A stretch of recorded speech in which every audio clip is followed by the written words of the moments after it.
Hello guys. Sorry ndakarara but tirikumboresta. Asi tirikumboresta ndiri off. Mangwana ndiri kuenda kubasa. Saka ndichiri ndakabata kumbopedza hope. Hope ndidzo dzinorwadza kunoku. Unenge uchinzwa hope but ukamboresta unonzwa zviri nani. Hi guys, how are you? Muri sei ndati ndimbosheyawo nemi. Ndaona kuYouTube. Ndaona interview yaJob Scala and I felt semunhu aimbori very active ndichitaura politics. Once upon a time I was also an activist yeMDC. Ndikazomboita ndiri kucollege ndogara ndakakuudzai history yangu kuti ndiri kucollege ndakatomboita zvekutopengereka kuita muactivist weMDC. When MDC was formed ndaive ndiri kucollege tichiita nana Leni Mojongwe, nana Nelson Chamisa, ndiyo time yataitori kucollege futi. Nana Nelson Chamisa, ana Job Scala, they've always been the founder members of MDC, the original MDC. Ndo varume vakatanga nana Changirai kuita MDC. Over the years kwakazoita MDC Alliance. After MDC yadestroyeka when Changirai died, kwakazoita MDC Alliance. Ubva kwazoita ana Muzorewa vakaita maproblems. Muzorewa was also anonzi Muzorewa here kana kuti anonzi ani kuuya kamurume kamwe so kamuzambarafuta kaya kakazosara neMDC. Tikazofoma Triple C. We have ana Job Scala, Tendai Biti, who have been faithful and supporting anonzani Nelson Chamisa guys. Monzora, kanonzi Monzora. Guys, ndaona Job Scala achichema pa interview. Anga achichema nokurwadziwa kwekumirira nyika yeZimbabwe. Agotocherwa vanhu veZimbabwe. Isusu tigoita fail. Takakonewa kana kuita GoFund kuti vana vake vadye. Triple C as a party yakakonewa kuti pamafunds wavaiwana kungomunyorera tsamba kuti do not worry, we will look after your children. When he cried in front of the world pamakamera pa interview anga achiitirwa, anga achiti zvimwe zvese ndaisarwadziwa, asi mweya wekufunga kuti vana vangu vadyei. Meaning kuti Triple C never reached out to Job Scala to just say to him, kusungwa kwamasungirwa Triple C, tichapota tichipa maIscala kana 1000, tichapota tichipa maIscala kana 1000 yechikafu kuti vana venyu vanenge vakagarika zvakanaka. This is the politics we have in Zimbabwe. It's very painful, but it is the politics that we have. I think I'll do this more. Ndichatoiposta ku YouTube. We have a situation whereby Chamisa is fighting with everyone. Right now, he has formed another party. Elections will be coming to Zimbabwe.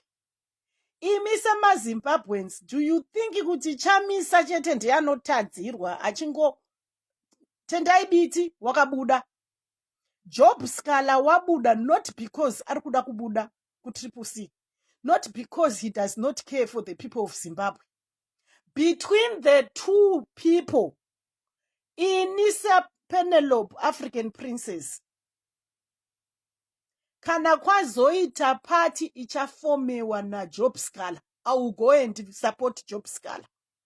If ever we are going to see a division where Job Scala is going to open a party, achirwadziwa zvaaitirwa nevanhu veZimbabwe, I will go and support Job Scala. And I hope and pray a lot of Zimbabweans will wake up and smell the coffee kuti Nelson Chamisa is not taking us anyway. He is going to be a detector sezvaanoita naMnangagwa. He's just going to be sana Mugabe. Imagine he wants to run the party single-handedly kudai so ari one. He wants to run the party ari one akamira kadai so. It's either it's me Nelson Chamisa and nothing else. My network is very bad. Rukuona iri kumbonyora kuti slow connection. Hanti muri kuzvinzwisisa. I'm a Zimbabwean. I'm an advocate for change. I want to see a good life for every Zimbabwean, especially the girl child. I know kuti vana vasikana we are the most vulnerable in every situation. There are vasikana that are crippled. There are vasikana that are sick beyond kuti choice kana kuti chii. Kune vasikana vanozvarwa vakadaro. The next thing nenhamo iri kuZimbabwe, it even gets worse. But as Zimbabweans, as much as we love Nelson Chamisa, let's start thinking kuti kana iye Nelson Chamisa asati atombotonga, asati awana mapowers anoitwa napresident wenyika, ari president weparty, and he is so power hungry. He does not want to share that power with anybody else. Do you think kuti when he comes and he becomes a party leader, a president of the country, muZimbabwe muchaitwa zvakadini? If this is what ZANU Pf wanted to achieve by causing divisions to opposition, ZANU Pf has achieved it. Because honestly, even Pama supporters, in the way they treated Job Scala has become the hero. Job Scala has become our Mandela of our generation. He went Job Scala, akano suffer more than a year.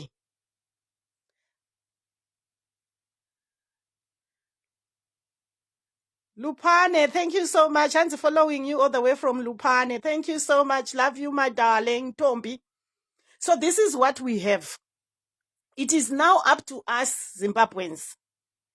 I am telling you, Kuti, it is now up to us. Let's not be blinded by my numbers. Let's try to analyze vanhu vatiri kuvhotera. My red flags are already showing.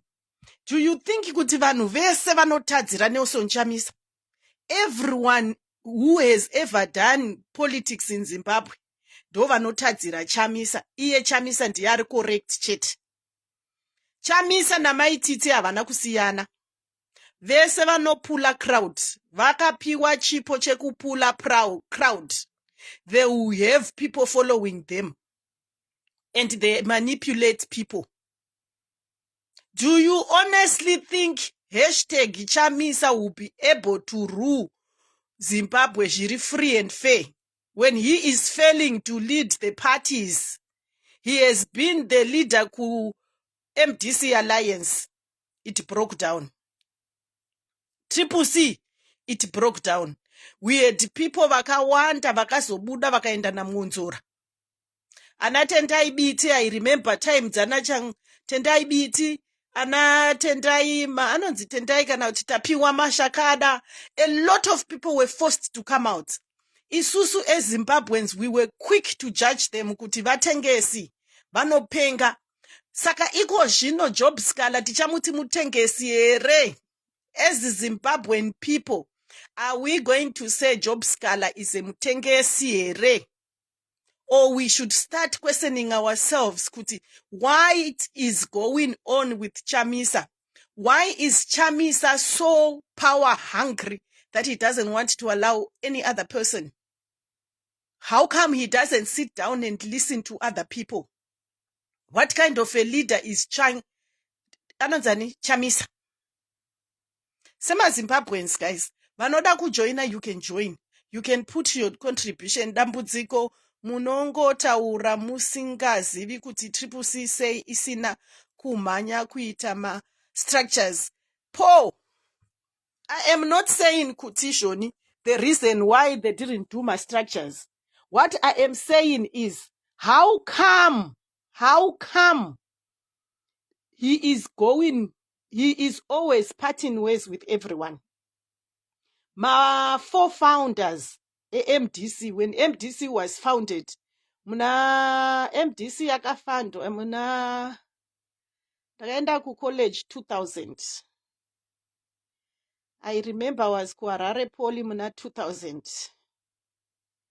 99, 2000. That's when MDC was funded. Payakatanga kuti tatanga nana Changirai. Tikatombofeka ma-t-shirts analeni mojongwe isusu tikuharare Poly. Taita ma-sports nema-t-shirts analeni mojongwe. Ndipo pakatanga MDC yakatanga ichikoka vana veku-university nekuma-colleges. We were the fourth. Ndisu taive tiri youth on the ground. It was easy to come and manipulate us into politics because we were on the ground. 25 years later, we have all the founder members, the MDC, vave in their separate portions. Opposition party yeku Zimbabwe yakuita semasowe. Makamboona zvinoita masowe. Have you seen zvinoita masowe here vanhu vekumasowe kuti vanoti umwafila kuti ndine more power, I've got more power to pull the people kuti vauye ndizovabetsera, anovhura ka structure kake apo. Umwe agovhura ka structure kake. Umwe agovhura ka structure kake. That is what is happening. So it's normal to you what happened to CCC. You should research then address. Morgan, happening or not happening? My question is, why does the opposition in Zimbabwe, we have the founder members of the opposition, yakasplita, am I lying or not? Let me sit down because ndikutaura nyaya dzenyika. Ndivhure curtain rangu so. Ndikutaura nyaya dzenyika, let me sit down. What I'm trying to say is, we have a situation in Zimbabwe. A situation that's on the ground right now as I'm speaking. We have Job Scala, who spent a year for the people of Zimbabwe, and he was let down. I don't know, and Sandaona interview where Nelson Chamisa and Job Scala, Vachita after Job Scala came from the prison. And Sandaona interview. But I've seen an interview where Job Scala was crying. Interview. Excuse me. Job Scala munhu mukuru. Job Scala is the opposition. Kwatiri susuma opposition, ma true opposition. Job Scala is one of our true leaders, the opposition. Job Scala ndiye Mandela wedu. Kana takutaura politics yeku Zimbabwe. Tichati if Mandela weku Zimbabwe ndi Job Scala. Kana iwewe uchinyasoziva Morgan politics yeku Zimbabwe. Mandela weku Zimbabwe ndi Job Scala. Anti uri kunzvinzwisisa. Number 2, we have Tendai Biti is no more ku Triple C. We have Job Scala, no more ku Triple C. We have a lot of my founder members MDC. Avasisiko ku Triple C. MDC yakatanga, group yakatanga.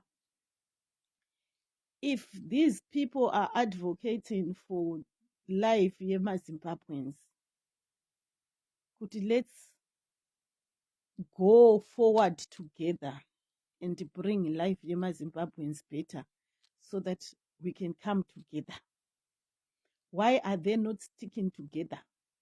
Why is it Chamisa is not listening to other people? I want results for the people of Zimbabwe. You also want a better Zimbabwe for the people of Zimbabwe. But how come we are not getting that? but ma-fights. Even if kana ZANU Pf ikauya ichitraya kudestroya MDC. Why is it MDC haikwanise kugara vakawirirana vakaziva kuti mabasa eZANU Pf? Varume ndatirambe tichienda mberi nokuti mabasa eZANU Pf. ZANU Pf iri kuita politics yayo to maintain themselves. Kurwadziwa chest yangu inorwadzire. Pane pari kundirwadza. Let me see if I can take my medication somewhere. What we're saying is, medication yangu. No more stop pain.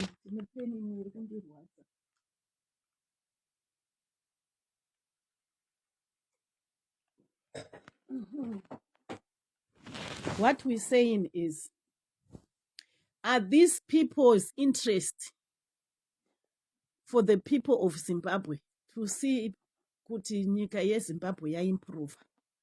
Kana kuti ma personal interest avari kufollowa? Be very careful on the people we follow, Zimbabweans.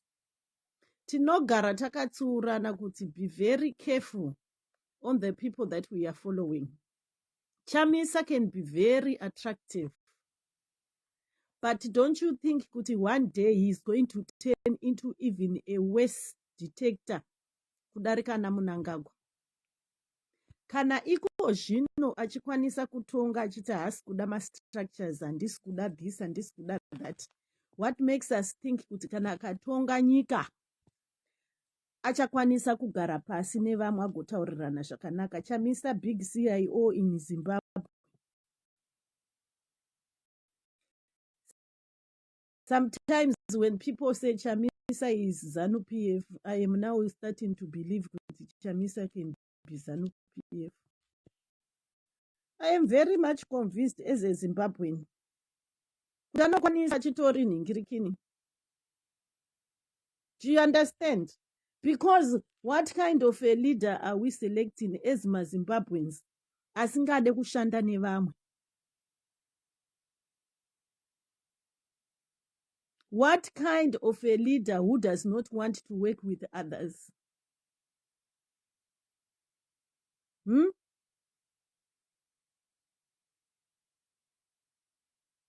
Handagayawo inini guys. Pane interview here takamboona Job Scala na Chamisa vari vese here. After Job Scala spent the whole year in prison fighting for CCC, he was abandoned. Where are we going with Chamisa with the new party? If this is ZANU Pf working, well done. Then ZANU Pf is able to do the divide and rule. Hansi Chamisa is the only hope in Zimbabwe. Chamisa is not our only hope in Zimbabwe. Let me tell you the thing that's going to happen in the next politics that ichaita Zimbabwe. There are people who are going to... Ananzani, Job Scala is going to come near his party. Job Scala is going to register and come with his party. And half of the people that were following CCC are going to end up going to whatever new party that is going to be formed. We love Tendai Biti. We love Vana Tendai Biti. Havana mbotitadzira isusu. We love Vana Job Scala. Havana mbotitadzira.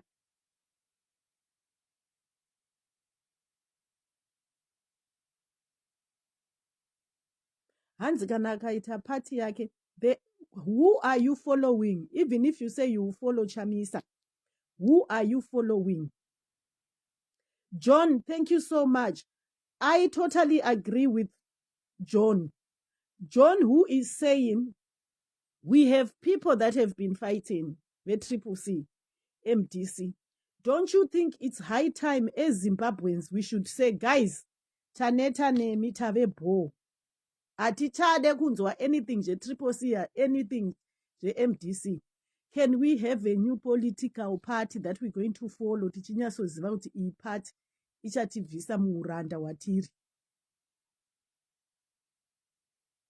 Pedros, handisi kurasika.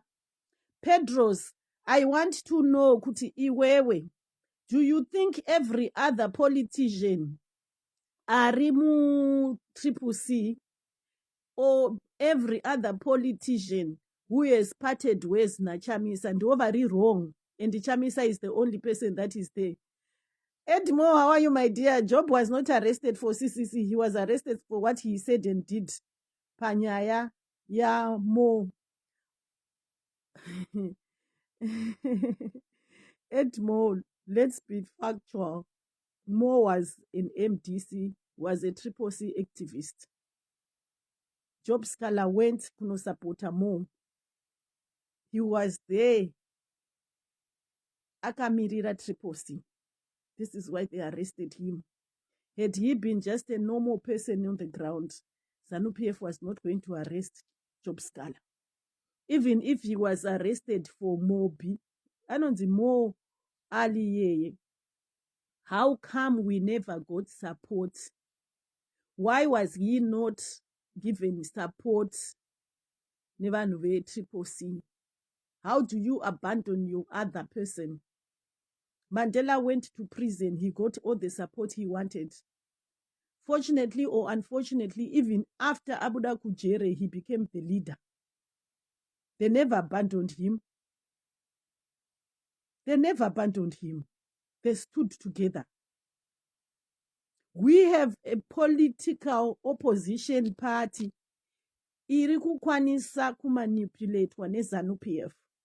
The opposition in Zimbabwe allows ZANU Pf to manipulate it. It allows ZANU Pf to divide it. As long as we have an opposition like that in Zimbabwe, do you think as Zimbabweans we are going anywhere? Nelson Chamisa does not understand kuti no matter what party he forms in Zimbabwe, ZANU Pf is going to continue bringing up my divisions. ZANU Pf will come back and do the same.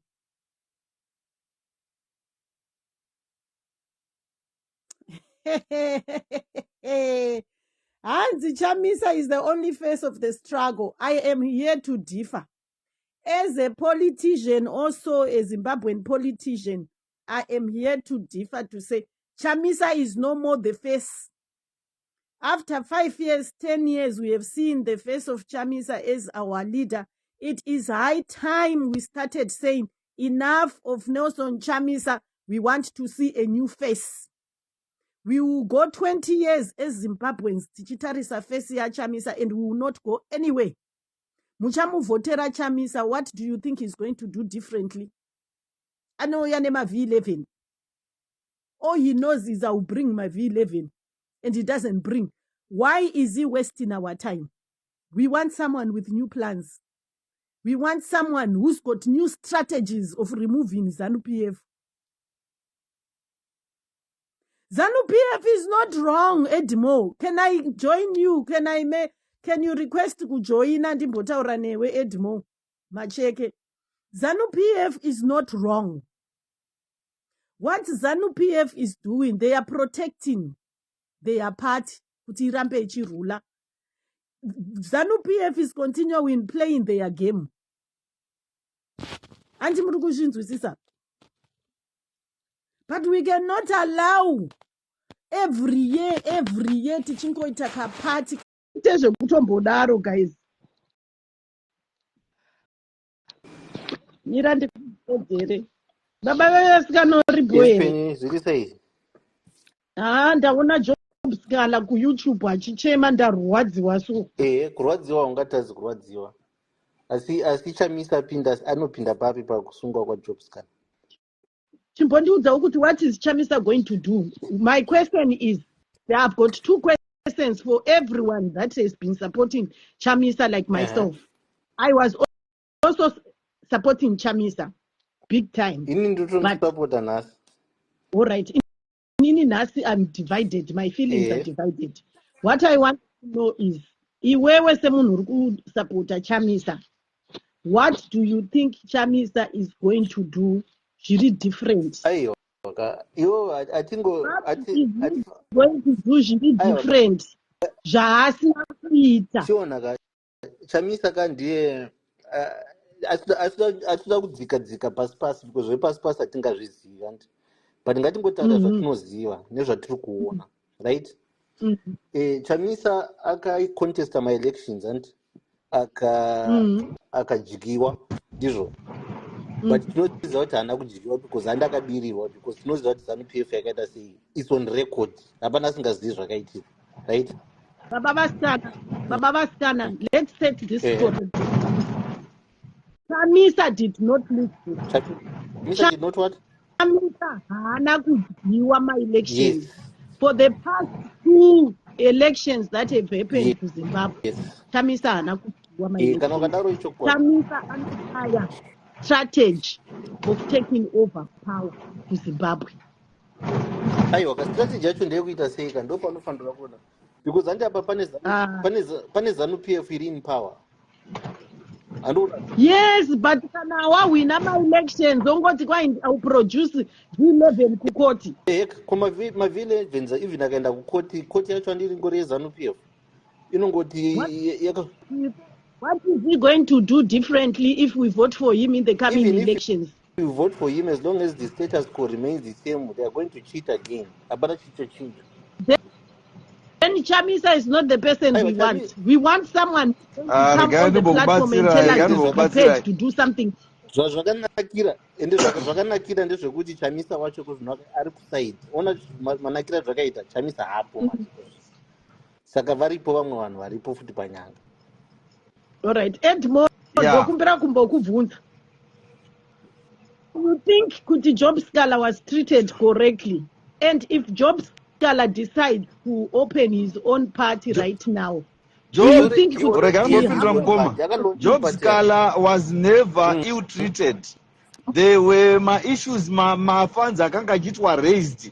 Nana, Hopo, Chingono, and others.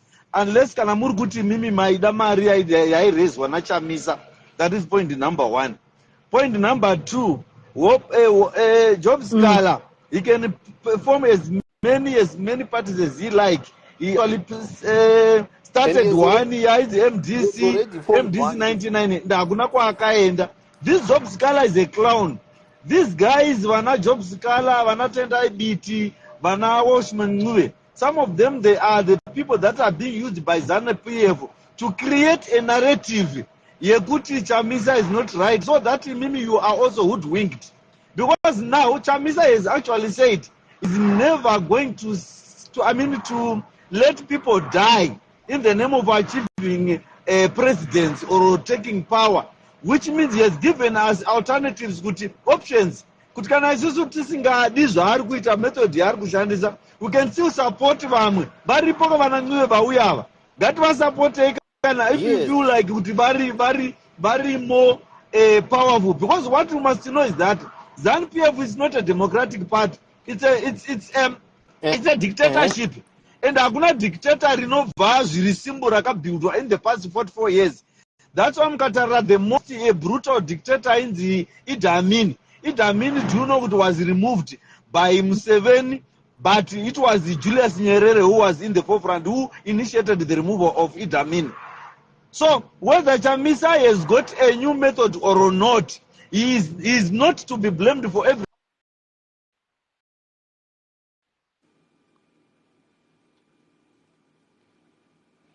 Yes. Okay, I think that's a great card. Ona zvingataura nababa vataura naso mapoints chao ari pachokwadi. Handisaka isusu we want to blame Chamisa.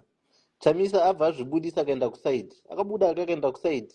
Abva asiya vana Washman Mncube vana Biti nananhingi. Anyone, even iwewe peni kana uda kuita president, pinda panyanga hapo Chamisa. Job Scala akafoma party yake, zvese zviripo. Saka why do people still continue to blame Chamisa? We are not blaming Chamisa. You are. We saying, what I'm saying is, Chamisa is also power hungry.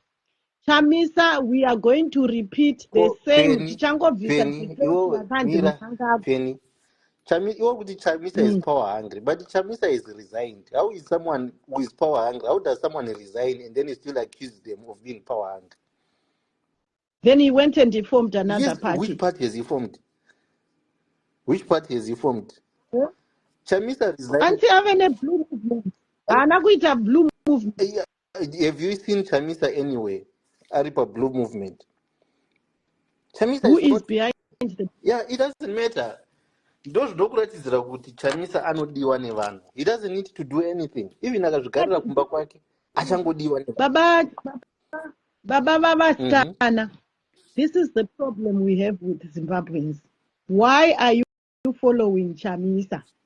If you ask a lot of people, if even in all right, let me go. Follow Let me go just a bit deeper with you. Why it is easy to follow Chamisa? For so many years we have been having. Let me give you an example. Right? BT has been in the trenches of opposition for a long time, right? And then 7 years. 7 years na Chamisa. Yes. Munanonzi Chabangu nomuziva. He just surfaced. Ndakatotanga kumunzwa weko. You know, I didn't even want to comment about him on my page. So Chabangu came and did the recalls akaita zvakaita, and the ZANU Pf government was supporting him. He went to court, won all cases. Who do you blame? Who do you similar? Angasingawinwi neZANU Pf, angasingawinwi neTCC. TCC yakaenda chinochallenge zita kuti pane madouble candidates.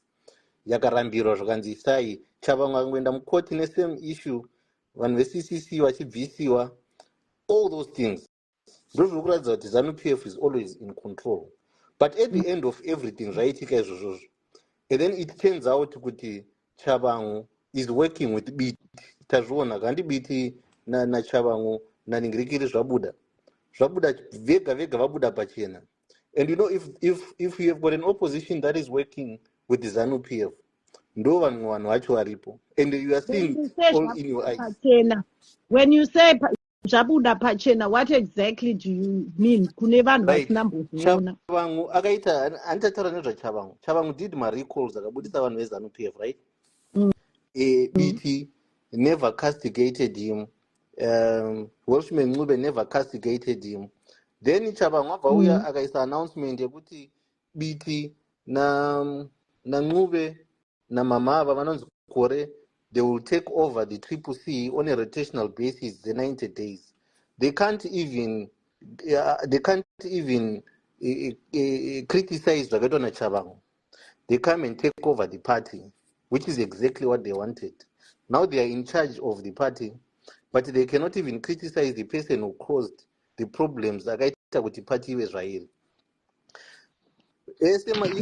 My issues yesterday agarizwa na Chabangu in court. Chamisa did the same thing. Chamisa lost all those cases. Chabangu won all those cases. So what it tells you that it's just a ZANU Pf project. Let me ask you now. We know how many times, this is the second time we have in a ZANU Pf project. Ichipinda mu opposition. It's the second time. MDC Alliance came out because ZANU Pf yanga yapinda. Exactly. Because you see, ZANU Pf. ZANU Pf.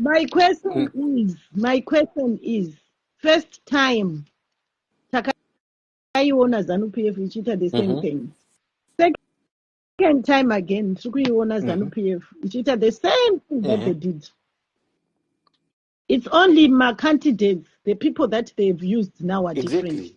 So it's remember kuti pakazoita ana Monzora ana Tendai anonzani not Tendai tapiwa mashakada vakabva vasuduruka pakazoita MDC Alliance neMDC vatoriko MDC Alliance Tendai vabva vabudawo nana Welshman Ncube vakabuda. Because we are going forward. Future yedu, where are we going? Because the same thing, ZANU Pf has seen our weakness. Neba yako ikaona kuti mukadzi wako anokwirisa shamwari. Chero ukatama nayo kaenda kupi. Anenda kungokwirisa. Weakness iri mu opposite. Exactly. ZANU Pf kutozviziva kuti this is the biggest weakness that Nelson Yes. Saka as long as you Anogona kukula crowd.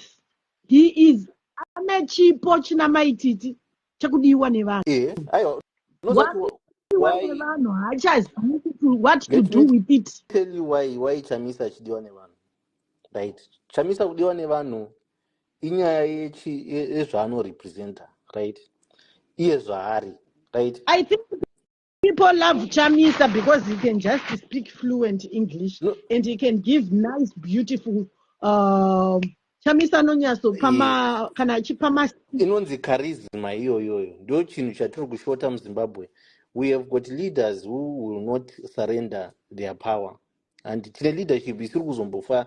Uyauya Mnangagwa hapana paachazorelinquisha. For Nelson Chamisa, do you think he will surrender his power He's as already well? surrendered. He's not a president of anything at the moment. Saka You know ugoti what, Baba Vaskana? I follow Hope. I follow Hope Chingono very much. Every day, if I want to listen to any current affairs happening in Zimbabwe, I go to vana Hopewell Chingono ndo vamwe vanhu vanokurasisai futi vavaya, because how havana in the side, old havana side no. yavo. Hey, Hope Chingono akaita seni hana side rake anongotaura on the ground. So this is why I guess I follow Hope Chingono because hana side. He calls a spade a spade. I remember last year, way before we even went to my elections, I remember Hopo Chingono having lunch na Chamisa. They sat and they spoke at Kumbakwa Hopo Chingono in Harare. And then Hopo Chingono started criticizing. You cannot be a leader usingaterere kune vamwe vanhu. This was even election. Vanhu chinonetsa ndechekuti vanhu vacho vari kuti vamwe vanhu, and when it turns out those people are a ZANU Pf project, does that not prove that Chamisa was right? No. If you know what? If we are going to require, as long at the end of the day, what happens is Waita say, as long as you want to get help from ZANU Pf, as long as you're going to be helped by ZANU Pf, you will never represent the will of the people, right? Dai nhasi tachitaura kuti biti hauna kumuteerera, Welshman Ncube hauna kumuteerera, taikriticize zviri right, but when it turns out to those people a ZANU Pf project, it therefore shows that Chamisa was right from the beginning. So you only think the only true opposition leader we have in Zimbabwe is Nelson Chamisa, and the rest they've been ZANU Pf projects. Is that what you think? I'm not saying that, because right now Jobs Kala has started his party, right? Jobs Kala launched a party about 2 weeks ago. Welshman Ncube na Biti, they are leading the other Triple C. Kuna Mwanzora, they are also pulling. Kuna Love Mo Maduki on the other side. All those people are leading parties. Can you see now kuti ZANU Pf iri kuita sezvaingoita mavheti? Exactly. Dividing. Saka, that is the problem. As long as you are having where ZANU Pf, it's not a problem. It shouldn't be a problem it is to us. Be a problem. We understand ZANU Pf is doing divide and rule. Exactly. So why can't we come to an understanding, Kuti? The only way we can beat ZANU Pf is for us to come to an understanding. What understanding do you make already when you have got ZANU Pf puppets who are all over the place? It's like until the day where we are going to have people who are anti-ZANU Pf, it's very easy to form an opposition alliance of people who have got the same understanding. But you cannot have ZANU Pf sponsoring an opposition what you want to fight ZANU Pf, because ZANU Pf will always be there. Possible? Do you think it's possible, or do you think it will ever happen in Zimbabwe where we're going to have opposition that will come? It's going to happen together, because that's why you see, no matter how ZANU Pf tries, no matter how ZANU Pf is going to try, the people of Zimbabwe know who wants them. The people of Zimbabwe know who wants to represent. It's just a matter of time. An uprising. But you know what? This is what someone was telling me. Kuti Penny, people of Zimbabwe, we were hopeful Kuti Nelson Chamisa was going to deliver us. When he speaks, he makes us believe. I don't believe he's a Nelson Chamisa. He's a charmer. And that belief is what people carry. That is the belief that people carry. Because if you are dealing with an autocrat, We just don't want autocratic listen. leadership We as just ZANU Pf. don't want that belief. Baba Bevaskana, we don't just want that belief. We want more than a belief. We want reality on the Right, ground. that is As much as we are Ghana. saying ZANU PF is so powerful, it will Right. compromise every other Kana opposition. wakutaura reality. Reality is what is called people's power. Vanhu ndo vega vane power of because even zvokuti hanzi Chamisa ngaende into the streets. Chamisa akapinda mustreet, do you know what they do? They're just going to arrest him the same way they did to Job Scala. Right? Hapana zvazvinobatsira because they want that. They want to hear him say, let's go to the Tell streets. me, mamwe manyika anoita seko, guys. Mamwe- We've dzim- heard dzimwe nyika questions, is, you know, when vanhu vemuzimbabwe, let me tell you why we are like this. We are like this because hatisati tatambura chaizvo because musi watichatambura chaizvo people will stand up. Thank you. When you When see, I started this, when you see, Pandatanga like young, just I want people to understand Zimbabwe. The struggle in Zimbabwe is not about us following a exactly, leader. it's not about Chamisa. It's not that because we will make noise about Chamisa. It's only the people of Zimbabwe who can free That themselves. can rescue themselves. Only. We don't need a person who follower. We do not need a job scholar. We do not need a Tendai BT. We do not need a Chamisa. Exactly. We need Kana ourselves wakadaro to live wakutaura zvine musoro ourselves. kwete kuti hanzi Chamisa. Chamisa is not even a candidate worth to be following. For me, that Chamisa. But Anakiti futi ndavabvisa. njo inonzi democracy iyoyo. Iwe unogona kumubvisa Chamisa, but it will not stop him from being majority. Iwe unogona kumubvisa usapota waunoda, but he is always going to What be the we majority because Baba stand Chamisa anodiwa nevanhu, and the where we democracy is are about who now. has the majority. Iko zvino Can I tell you the reason why we are in a mess that we find ourselves in, Penny, let me tell you why we are in this mess. We are in this mess because we are a country inoda makuwa. We are a country inoda zvinhu zvisina basa, right? Because when you come here and you want to talk about real issues, bread and butter issues, you don't find people talk about those issues. But kana wakati kune makuwa anhingi, mai vanhingi vatuka ningi, vanhu vanoenda vachinozara ikoko. Ona. Saka as long as tichiri takadaro zvokuti you find page remakuwa ndo rinowanda kupfuura page rokutaura zvine mareal issues, where a country iko zvino in parliament, a referendum is going to come where Mnangagwa is going to launch his bid for a third term, and ichaitika because we don't even know that something like that is happening. They've already started a caucus. I think today they are in Masvingo.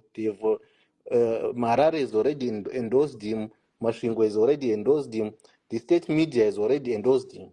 So the next thing, you're going to parliament. And the parliament, with the aid of Chabangu, ZANU Pf has got a 2/3 majority.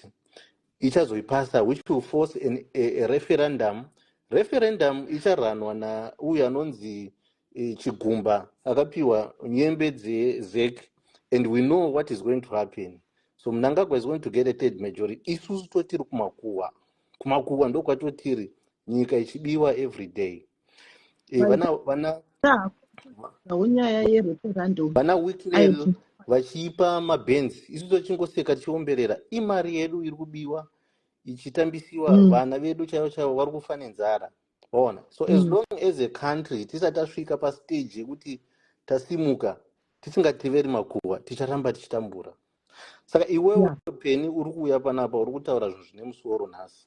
Une vanhu 48 vari panapa vakateerera this live. Ona. Vanhu vavo vane serious nenhamo, vanhu vane shungu, nevina baba vambovakwidzapo vanzi vachitaura zvinhu mapoints. Mapoints ekuti togona kuwirirana, toonesana, toita a way forward. But umwe munhu achavhura live wotaura zvemakuwa, vanhu ndoko vanozara ikokoko. Vapedza makuwa aya voaanalyze. Saka tichangoramba tichitambura chidaro. Waona. Saka hapana kwatiri kuenda senyika. We will reach a stage where 10 years, 20 years from now, we will have an opposition where ZANU Pf will still go and compromise. Exactly. So the day Why inini Job's color should feel kuti akaitwa let down by the people is because Job's color stayed in prison for 500 days. 500 days was enough time for people to have an uprising. Kuti, no, And enough is enough. no one On. did. And no one did. Enough is enough. On. People even went to vote Job Scalari Mujere Ari and not say kuharare ballot paper akauya na 10 midnight vanhu vasati vavhota, but we are still okay with that. Hatinambobvira takomplaina. how Iko zvino silly we are. vanhu vari kupiwa minda, vachitorerwa dzimba dzichiputsiwa dzichidii, machaina achipinda, but nobody is complaining. Why? Because we are busy on other things. Saka musi wauchaona kuti vanhu vezimbabwe vanyatsozita pfungwa dzavo dzakaita right on musi hauni zvinoita masouth africans. Masouth africans, if they don't want something, they don't want. They don't tolerate Yes. bullshit. They don't tolerate Yes.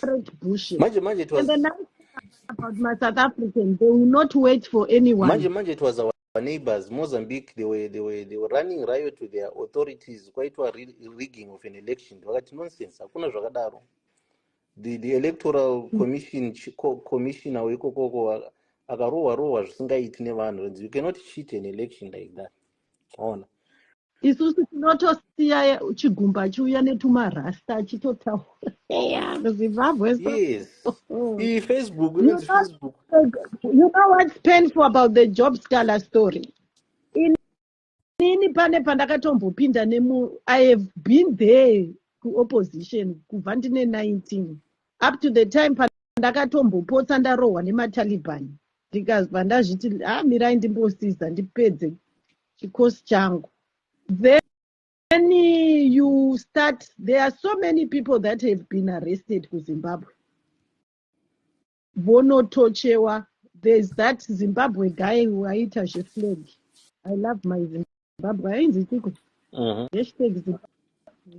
Akarohwa akazopedzisira atiza and he's gone completely quiet. No politics. Kalawo maybe atowanawo energy yekuti anokwanisa achitouya kuchema ishungu of the things that he went through. And then no one. Yes.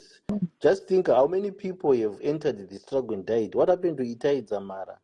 What happened? Exactly. Give names and names. We are not united. Equals not paying wakada kwenda uri wega unofa, and we will continue with our lives. They are the only ones that will cry me. Exactly. Saka as long as atisati tasvika ndofunga nhamo chacho haisati yanyatsotirova chaiko. The funny thing is, the day we wake up as Zimbabweans, guys, either tiri diaspora, either tiri mu Zimbabwe. One day we wake up and the whole of Zimbabwe,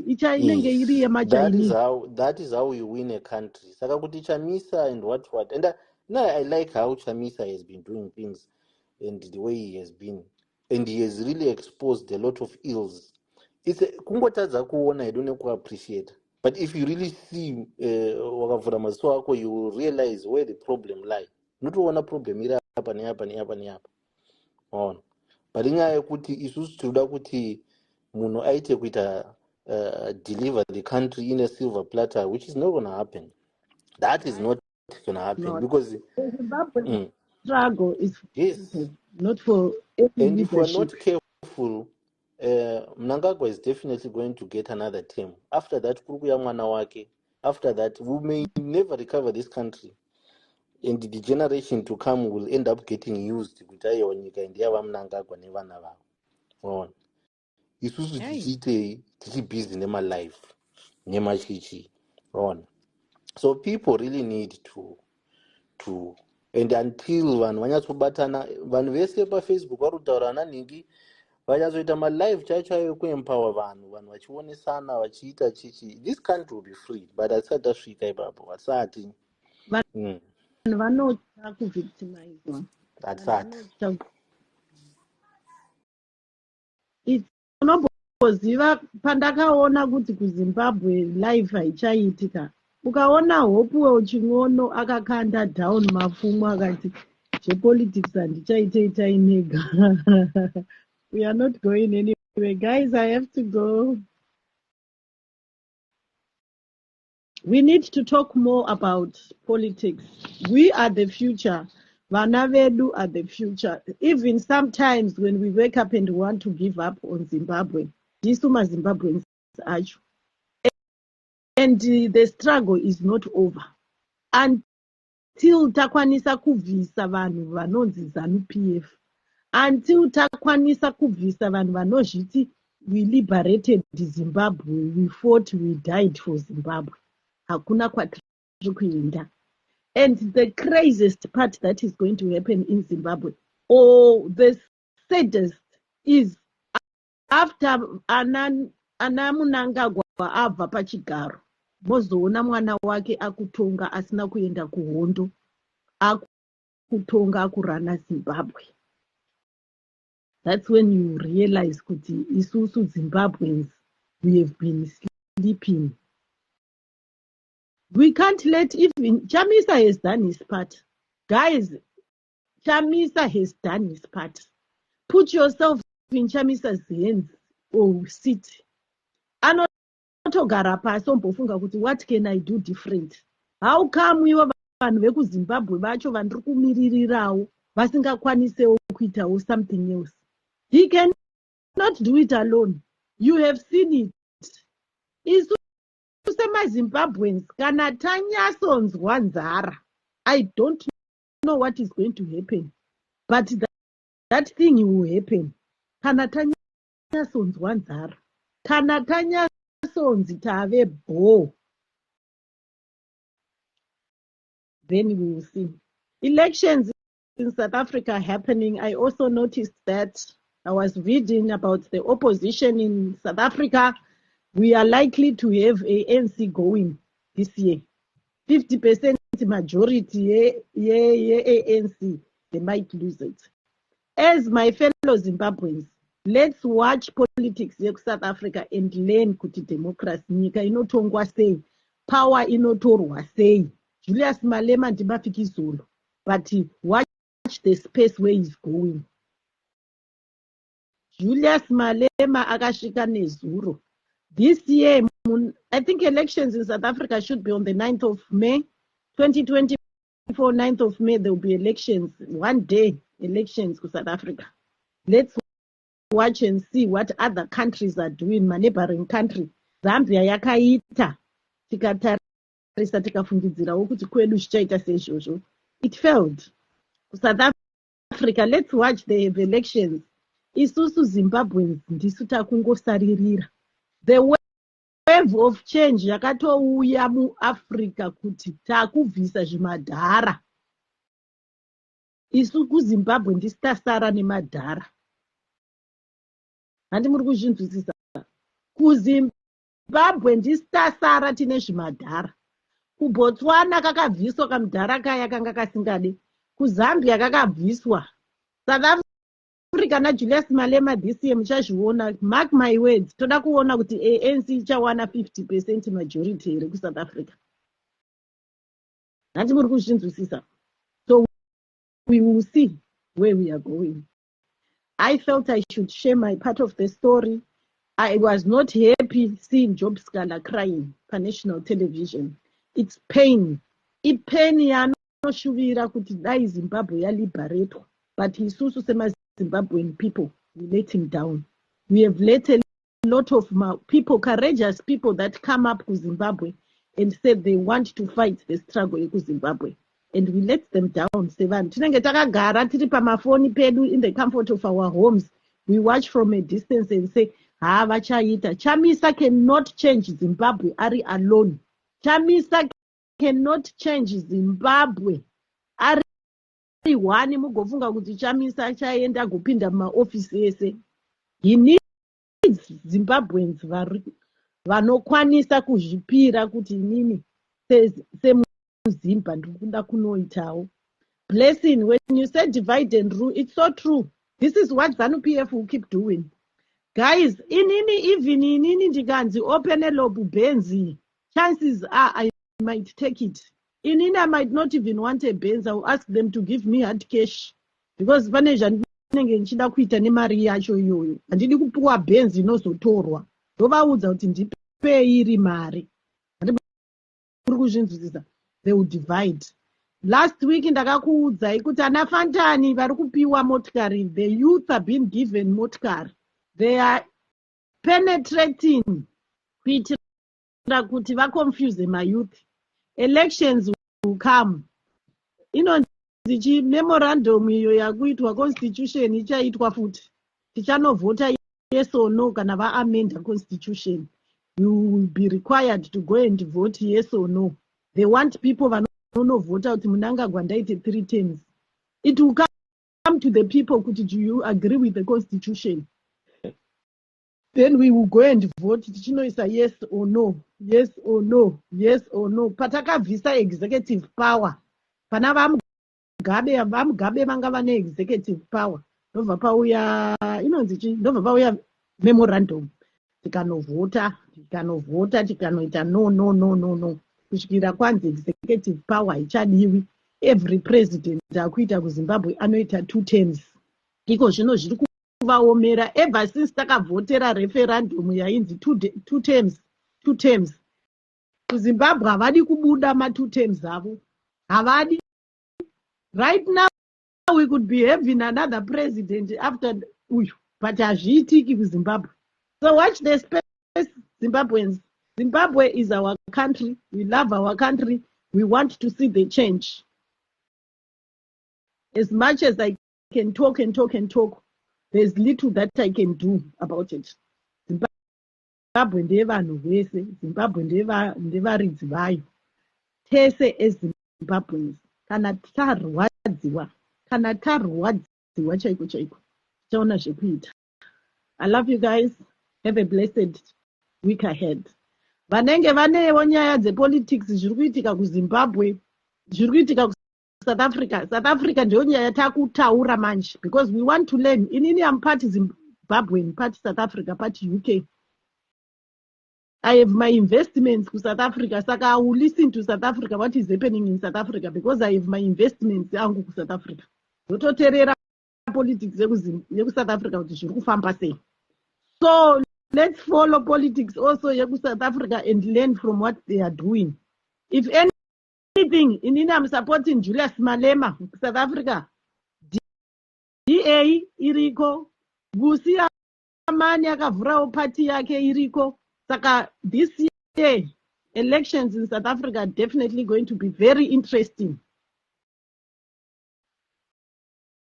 Kune 4 mapart evanhu anenge achinakidza.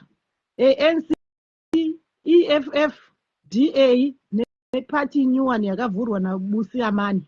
Saka let's watch, learn, and isusu as Zimbabweans, it is not about following a leader. Ari one. Chamisa cannot change Zimbabwe. Ari one. Zimbabwe can only be changed by Zimbabweans. And as long as Isusuma Zimbabweans, we are not at that stage. I love you guys. Have a blessed day. Bye-bye. Bye-bye.